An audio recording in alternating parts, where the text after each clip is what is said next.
My name is CLYNTHIA Burton Graham, and I want to thank you in advance for listening to my short story entitled Swimming Under Dreams. Morning sounds roll beneath my bed with the force of plunging waves. Aunt Cam's visceral keening anchors in my already troubled stomach. Fighting queasiness, I lay still under a lumpy goose-down quilt, anticipating my mother's shifting feet.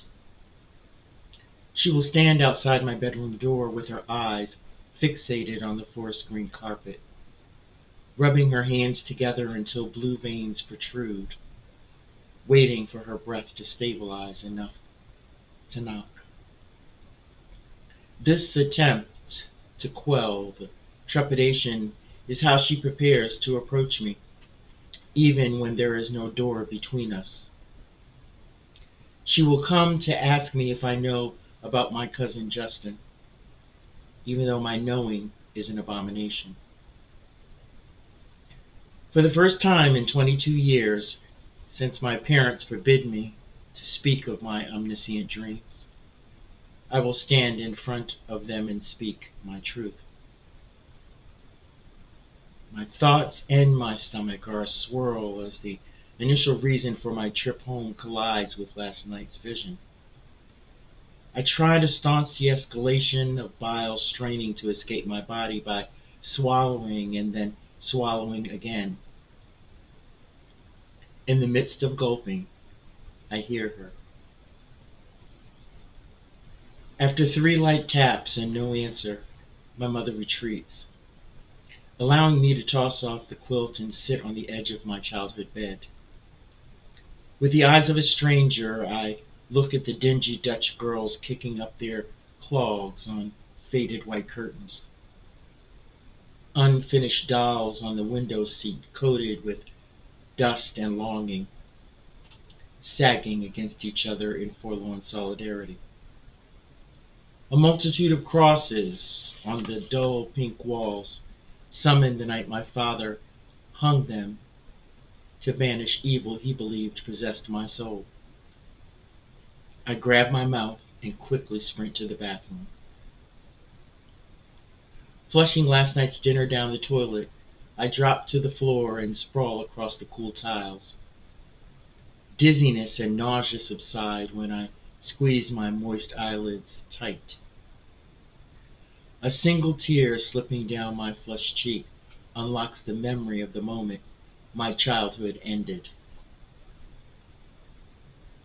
On my 12th birthday, I woke up from a terrifying dream about my grandfather dying. My mother heard my screams, ran to my room, and saw the blood on my exposed leg. She hustled me to the bathroom while telling me about how my new monthly visitor and how to keep it a private matter. I told her about my dream moments before the phone rang. I heard my father talking, and then he came to my door, telling us his father had died. My mother stared at me for a long time before telling me never to speak of my dreams to anyone but her. 6 months later, she withdrew from wanting to know when I told her my unborn brother wasn't coming to this life. On the rare occasions my parents looked at me, the weight of their fear and abhorrence was visible in their eyes. Their condemnation of my clairvoyant abilities led me to a constant state of self-loathing and an unquenchable need to pursue perfection with the desperate hope my excellence would return me to a state of grace.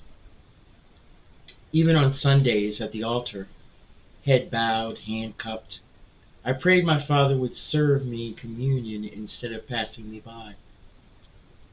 He never did.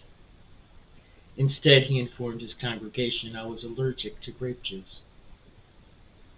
The only respite from my cloistered existence was my mother's sister, Aunt Cam. Without fear or loathing, she would hug me, make me laugh, and most importantly, let me whisper my dreams to her.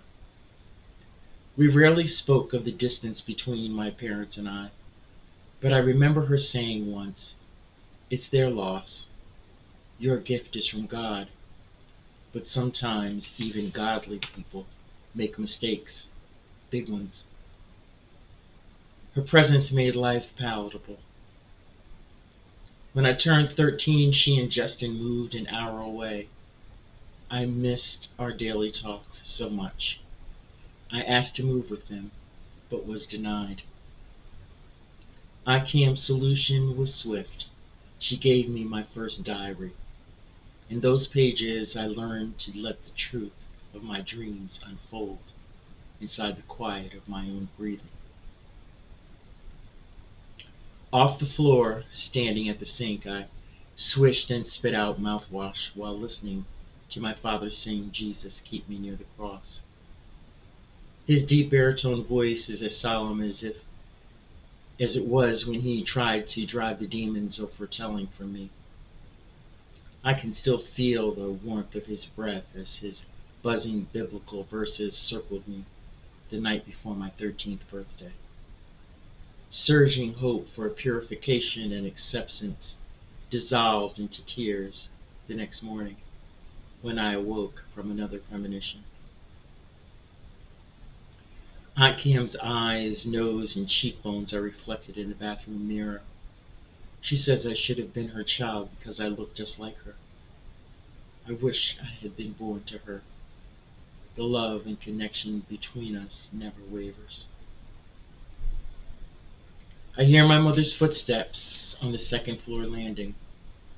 Another wave of nausea threatens me at the sound of her fingers raking the furry cream strips on the emerald wallpaper in the hall, just like she did in my youth. I grip the sink cabinet for balance.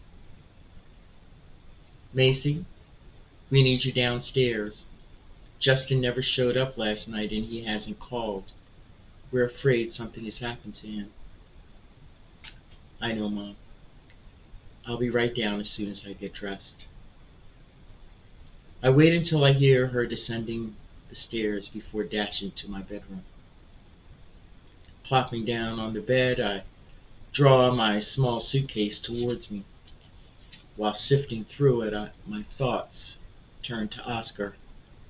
I know he is cursing me when I look out at the snow-laden tree branches. Yesterday, he'd moved past me to get his morning coffee without the slightest hint of intimacy. He prattled on about his perpetual needs as if I were merely a part of the meticulous surroundings he'd designed with strategic precision.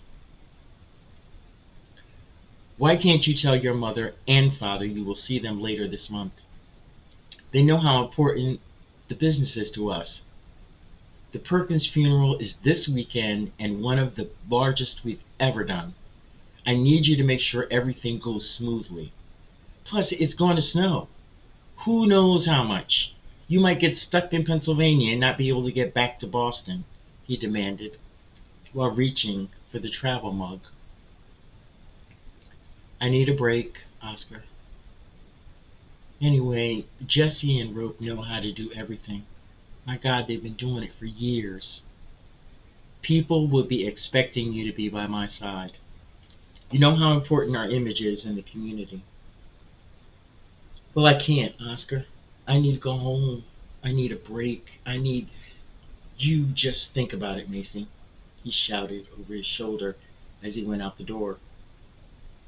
After he was gone, I looked around the kitchen, replete with gleaming granite countertops, spotless steel appliances, and perfectly placed recessed lighting, knowing it was nothing more than a well-appointed cage. Fully dressed, I grab a sweater, then stand by the window, looking at the lightning snowfall, remembering the two of us walking on snow-covered paths at Walcroft University. Oscar and I were different then. He didn't mind I was a preacher's daughter, and I didn't mind he was a mortician's son. Our first night of lovemaking began with hysterical laughter about how his father got dead folks ready to be put in the ground and mine buried them. His caresses lessened the strength of the fortified walls I'd built. They crumbled when I told him about my dreams, and he cooed, "Just don't dream anything bad about me." In his eyes I saw neither fear nor disgust, so I let his firm hands pull me headlong into his dreams, leaving my own to stack up in diaries by my nightstand. Soon after he dressed his 200th body, I grew tired of the suffocating smell of embalming fluid and his philandering. Even the hint of lavender soap he vigorously applied in the shower before coming to bed didn't stop me from cringing when he ran his manicured nails across my back. Yet I endured his careless mechanical movements, believing it was worth it if I just became pregnant. Childless the entire 10 years of our marriage, I now carry Brian's child. I know it's not Oscar's because he hasn't touched me for nearly a year. His attention remains elsewhere, leaving us in nothing more than a lucrative business partnership. I rub my rounding belly while thinking of Brian and how we met. 5 months ago, I went out one day looking for a place to forget my life. I wanted more than anything not to feel a freak or a construct of a perfect wife and daughter. Feeling adrift, I drove out of the city. The smell of funnel cake wafted through the open car windows. Following the scent, I saw a country fair in a field off the road. Before I knew it, I was buying an entry ticket and wandering through the carnival. Each booth and ride mesmerized me like a child easily awed by the possibility of magical fun. When I rounded the corner near the merry-go-round, I locked eyes with a one-armed barker. "You look like you need to hit something. Come on, knock 3 down and I'll give you 3 gifts," he said, standing in the front of layered bowling pins. He was very tall and muscular. He crowded the huge plush animal prizes along the lining of the small tent. Lifting his one arm, he pointed at a sign reading, "Try your luck." "How much?" I asked, trying not to linger on the emptiness where his other arm should have been, and the warmth exuding from his dark, penetrating eyes. "Nothing for you. See, you can't lose, dream girl." "What did you call me?" "Dream girl." "Why'd you call me that?" "Because you look like the girl I dreamt about marrying last night." "I'm already married." "Are you?" After knocking down the last pin, I asked for a brown teddy bear with a big red bow at the pinnacle of the makeshift gazebo. When he handed me my reward, I stared at the prominent muscles in his tanned remaining arm. "You said 3 gifts," I challenged. "I did indeed." "You have the first in your hands, the second is me, and the third will be us." After a momentary stare, we burst into laughter at the same time. He asked me my name. I stood in silence for several seconds before I said, "Macy," then wondered why I did and why I was so easily laughing. I turned away with my father's voice in my head saying, "One freak talking to another." As a waiting group replaced me at the booth, I heard the man say, "My name is Brian." I found myself repeating it over and over until it blended in with the dissipating calliope music. I started my car, trying to shake off the odd connection with a stranger who spoke craziness. So many questions filled my head on the drive home. Why did dreams come up? Why did he question me about being married? Why am I even thinking about this? By the time I reached my house, I decided to chalk it up to my need for something beyond what my life had been. I laid my head down that night believing my thoughts of him would lessen like the view of the county fair in the rearview mirror. I awoke the next morning having dreamed of Brian. I grabbed a diary and a pen and wrote it down. In the dream, his still existing arm transformed into a vine. It wrapped around me, then drew me into his body. I floated towards ground. His arm changed into a large oak tree leaf in the descent. On soft impact, it opened, with new life swelling inside of me. I had no idea what the dream meant then, so I put the diary back onto a pile. It wasn't until Oscar gave me my last instructions for the day that I realized I dreamt about myself for the first time. I decided to ditch Oscar's plans for my day and headed back to the carnival. When Brian saw me, he smiled, then called someone to take over his booth. I caught the strange looks cast out our way from onlookers as we meandered through the fair, but their presence soon faded. We talked and did not stop until late afternoon sunlight bathed our cab on the Ferris wheel. I found myself telling him about my life and my dreams. He listened with intensity as my words fluttered through the air like falling snowflakes, then melted into a warm pool of my grateful tears. How did you lose your arm? I asked. In the Iraq War, I watched it jump into the air like confetti after trying to save my buddy from mortar fire. Did you save him? In a way. When I woke up in the hospital after they took my arm off, I found out he was killed a few days later in another skirmish. How long were you in the hospital? A good while before they sent me home with an honorable discharge and a medal. I was low for a long time. Then one day I was eating a bowl of cereal watching a circus on television when it came to me that no matter how bad or how angry I felt, life goes on, and I needed to get on with my life. The next day I paid up my rent, packed my medal away, and took off. That was the first of many stolen moments with Brian. There was a beautiful uncomplicatedness about his life. The more I learned, the less I felt him a freak, and myself. Brian helped me embrace my authenticity. When I learned I was pregnant 2 months ago, beyond being stunned, I knew I was going to embrace what was to come without fear or repudiation. I slipped on my sweater, feeling the creep of sadness at having to tell Aunt Cam what no mother wants to hear.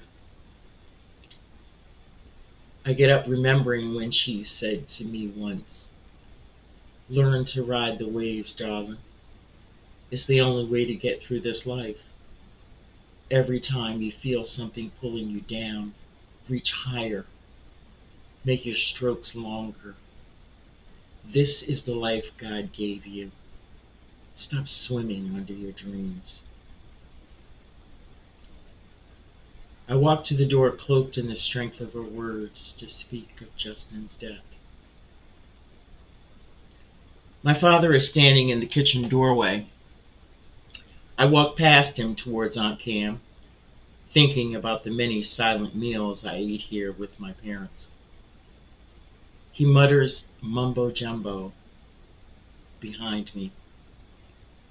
I turn to look at him. Our eyes connect for the first time in years. He sees what I know. I turn back as he heads down the hallway to his office, with nothing more to do except prepare to bury the dead. My mother and Aunt Lila are swaying with clenched praying hands. I focus on Aunt Cam's sallow face and swollen eyes. I know it is she who has asked for me. She is older than that day on the beach. I remember. Her long chestnut-colored hair is now a close-cropped gray, bristled from uneasy sleep. Justin, who called her every day since he'd been away at college, had not called.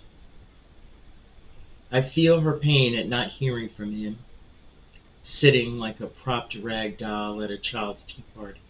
She says, "Leave us," while pulling me to her.